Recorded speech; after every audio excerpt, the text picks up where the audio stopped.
total. And the out is made at second base as Ashlyn Campbell. Julia Gossett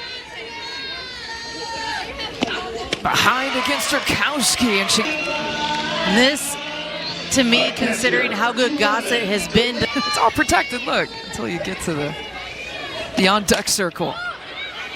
And the handcuffs are, a diving play that Langford can't get to. This one just kind of had a ton of backspin on it. Langford almost got her glove to it. Bounces out, and her changeup, that's when she is the most effective, and obviously staying low in the zone and pounding the strike zone. All right, so we're underway here from Bittinger Stadium. It's the home team who will be the visitors because Purdue is the number 12 seed, so they'll bat first environment here. And the largest crowd as I look around here at the stadium that is showing up here on this Friday night to cheer on the home team. That is Chloe Banks, who hits into the ground ball and off the 1 foot. And the first 12 seed to make it to the semifinals, and Bailey. Rurkowski, you know she's going to pound the zone, get ahead in the count. Aaron Hain came in relief. Both of those pitchers here for Michigan have picked up a couple of wins in 2 games. Hain picking up the win yesterday against Oregon, and a pop-up in the infield.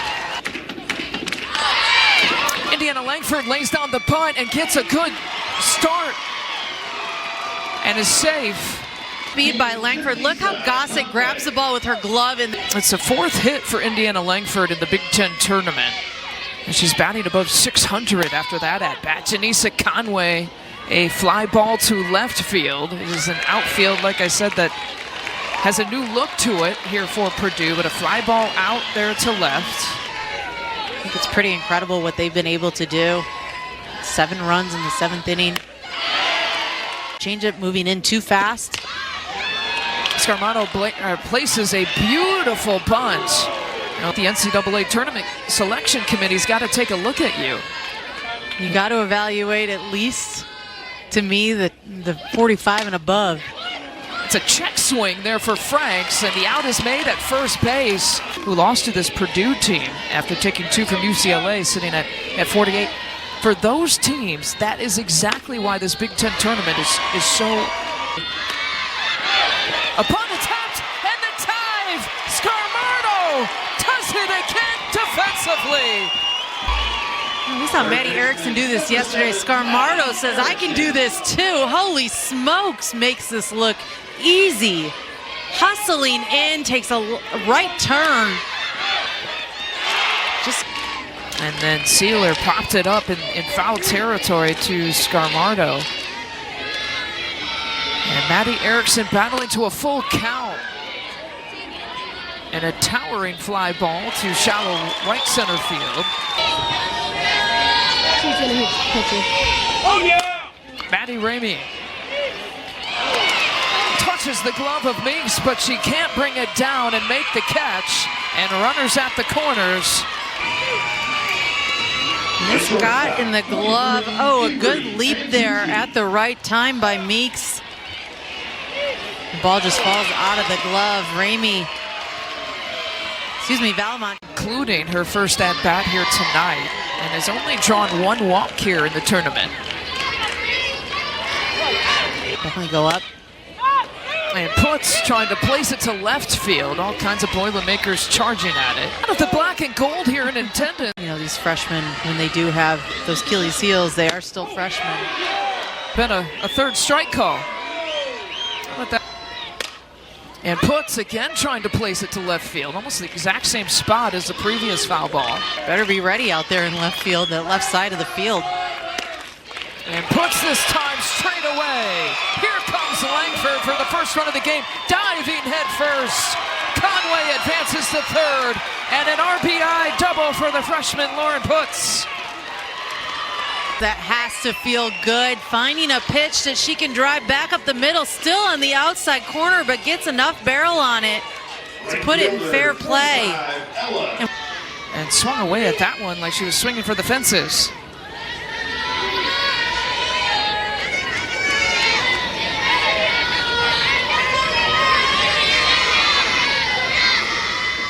Ella McVeigh typically controls that position. She pops it up in the infield.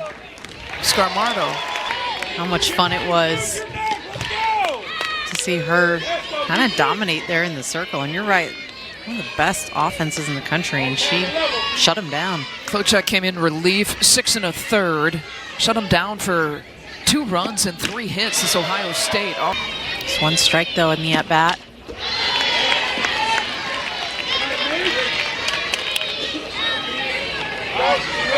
And a really good producer there in the 8th spot. In the bottom half of the order, and Meeks, a fly ball to left field for the first out. A slap hit, ground ball to the shortstop, Fantucci, and 2 away.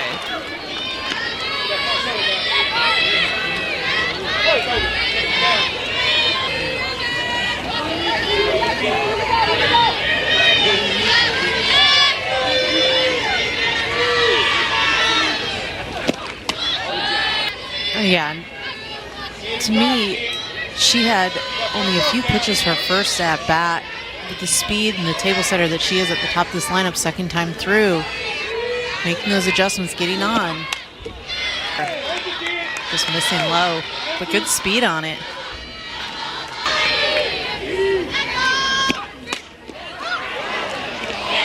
Chasing after it is Langford. The bunt single in the first.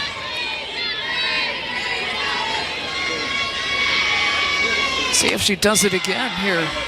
We've seen that shift a couple times. I saw it on Kai Luchar a lot throughout the season, mostly because hitters like Langford, Luchar, they look to hit on the left side of the field, shallow outfield or ground it in the infield somewhere. They don't look to hit to the right field.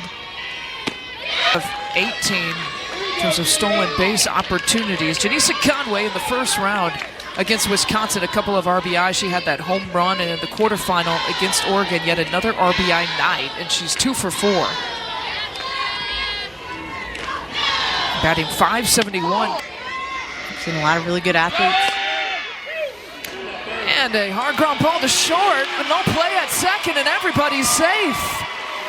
Well, the hit and run was on too. Meeks was late to cover second base with the speed, like you said. And Valamont swinging for the fences on that attempt. Valamont, it's gone! A 3-run homer for Valamont, and Michigan has opened it up.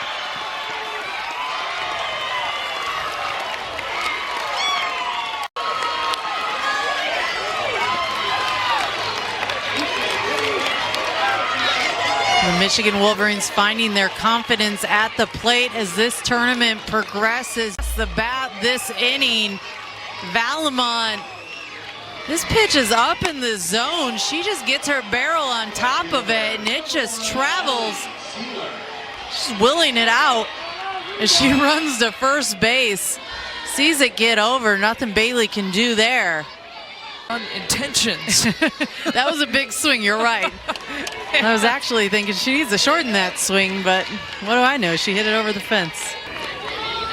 Again, if you can tag a rise ball, you have to get on top of it. You have to catch up speed and make it happen. She just got on top of that rise ball.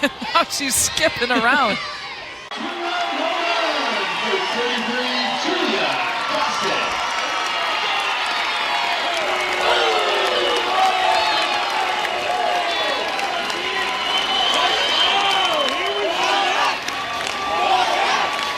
You want to look at all 4. Can't run and step.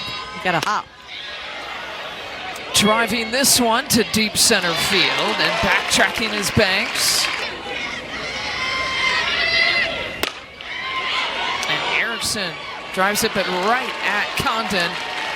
They're up there with the Nebraskas and Ohio States. Swings, and Coach Saul said, you know, she made an adjustment. This drives it right at Drukowski, gets a glove on it. Langford still trying to make the play, and it's off the glove of Ramey. Had one against Ohio State last night, and she's going for another. Got it deep to straightaway. Make it 4. excuse me, for the season, and Yeah. hit 3 of them in the tournament. You're so right. Sometimes hitters just get hot. I'll tell you what, you can play the odds, but sometimes I don't know that I'd play the odds. You got 4 home runs in this tournament. Yeah, and Wisconsin was the 11th seed last year, too, by the way. Lee Franks opens up with a single. I feel like Purdue is now getting to Durkowski. The changeup even won't go across the plate. You can see that face of Durkowski thinking it looked awful good, too, on an 0-2 count. And how about the strikeout before? She finds a way to get it done there on her second as an adjustment. And it's fantastic all around. The hit and the catch.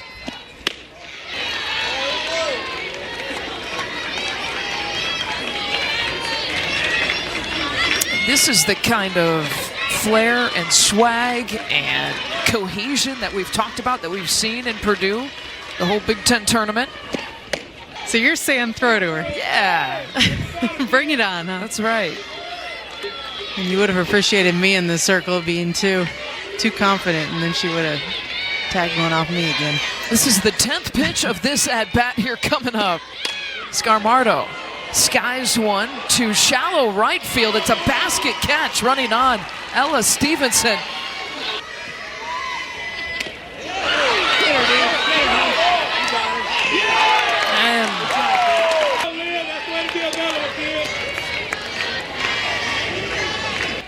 NCAA tournament life, a slap hit that's foul. Who came in relief, picked up the win against the Oregon Ducks. It was her 17th win of the season, her 31st appearance now. Ashlyn Campbell representing the go-ahead run here for Purdue, and Hayne, the first batter she sees. Tend to deal with a little bit more adversity. And the ball gets away. It's out of the glove of Valamont. 2 runners in scoring position, 2 important runners for Purdue. And Banks to shallow left field, charging in. McCauley thought about tagging, but towards the end of the game. I mean, it's not even close. Popped it up in the infield. Reef, oh, look out. Erickson comes over. I mean, Hayne. You should not field fly balls if your infield can call you off. So if Maddie loud enough in calling you off, Erin Hayne has to get out of the way here. Erin Hayne, no doubt. The 2-2. Hayne strikes her out. Been really comfortable, 11 Big Ten tournament titles, a ground ball, and no throw is made. The winner gets UCLA, who knocked off the 3-seed Nebraska Cornhuskers in our first semifinal.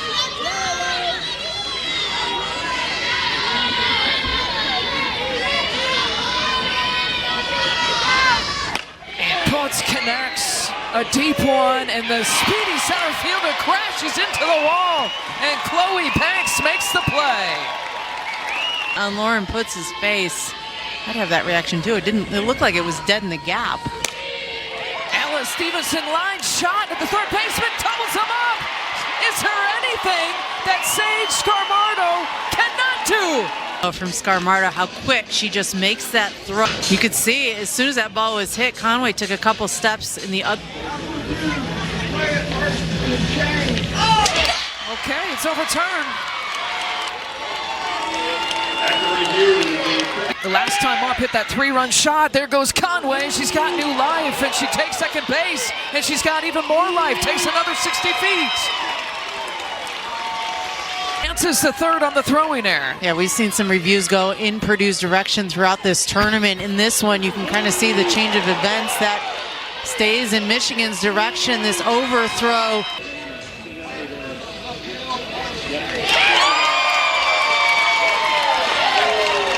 Why not? Yeah. Is it over the fence, her last at bat? And Valamont pulling it, a ground ball to the shortstop. He lives here. He should know what that is. It is a great campus, though. Maura Condon, I bet you she knows what it is. She's 0 for 2, and she knows what a hit is. Drops it into left field. One swing of her bat right now can tie this ball game. Gossick off the glove of Erickson for back-to-back singles. Yeah, if you can pass the bat, that's just as good. It's a solid swing all the way through. Dustin Douglas called that an infield fly anyway.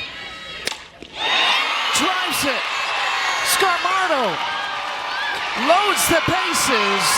3 singles here for Purdue in the top of the 6th with 1 out. Field. This is an outside pitch. Just 1 out, so you're in a sac fly situation to try to plate at least 1. Still an opportunity for timely hitting after that. That's been part of their story. Ground ball to Erickson, touches third base, going for the double play. Oh, the third baseman. That's all her, getting Michigan out of it.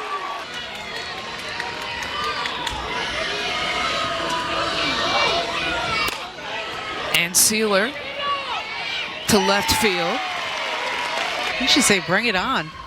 The more they can do to try to get past me, the more challenge it is. She pops it up in the infield, though, and Meeks is underneath it.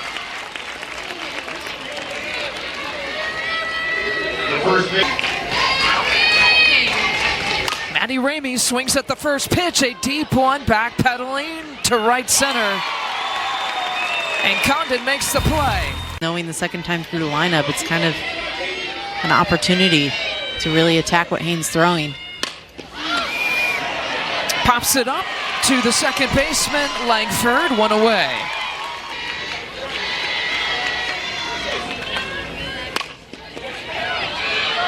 Ground ball, Fantucci, 2 away. And Purdue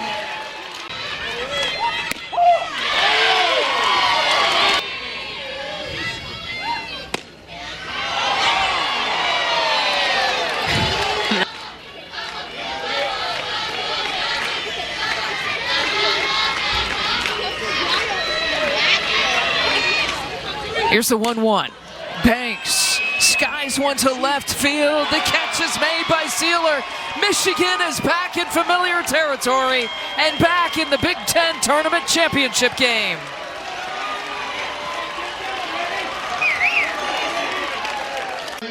Something they know, something they're comfortable with. They won it last year. 4th appearance in the last 5 tournaments. They know how to win. They know how to get there. They've had some big wins. Really solid performance from them. You saw the graphic. Michigan reached the title game now 4 of the last 5 years, and to a title game record 18 seasons. Pacific time. And we'll bring you that. And the old Mr. Brightside singing that has become popular at football games. Why not bring it to the softball diamond?